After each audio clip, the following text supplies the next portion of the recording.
So I thought it might be handy to show some of you what our camp kitchen looks like. So first, water. I think you've seen in another video, we basically grabbed 2 milk jugs from the house and threw some little straps on them, and they hang off the back of the seats. These have been with us now almost 40 days, holding up perfectly fine. I'd recommend milk jugs instead of water because they have a screw-on cap. So if you squeeze them, they're less likely to pop.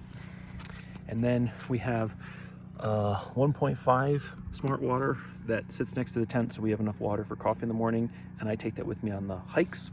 And my wife takes this one, the 1 liter, and then the kids all take the 700 milliliters. These have all held up 35 days. Actually, these have held up even longer because we gave them to the kids like 2 or 3 weeks before. And we've lost 2, but none of them have actually been broken. And then that's the alcohol that we use for our stoves. So here we have the Trangia, which you may have seen in a different video. I thought I'd show it to you nested up. So it's about 5 inches high, 8-10 inches in diameter. And then in there, a little spatula for flipping eggs, the pot lifter, the stove, the adapter, and lighter. In this IKEA bag goes a couple IKEA forks, a couple backpacking or GSI spoons from REI, and a foldable spoon. That's because sometimes we take this backpacking. Yeah. And then we have 2 of these little light my fire things. If you're not familiar with them, what you do is you find a stick, you squeeze, you slide the stick through like that, and then this thing closes and you get a really fast stick for doing hot dogs or s'mores. We used to have 5, we lost a couple. A set of tongs, really handy for flipping stuff on the fire.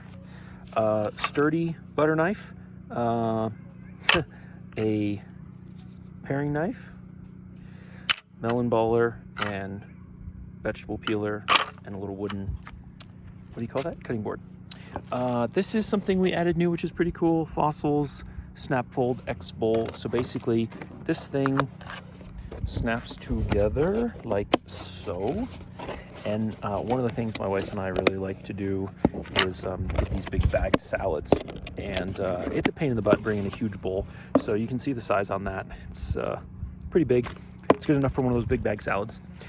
4 cheapy IKEA cups, all which nest into this French press.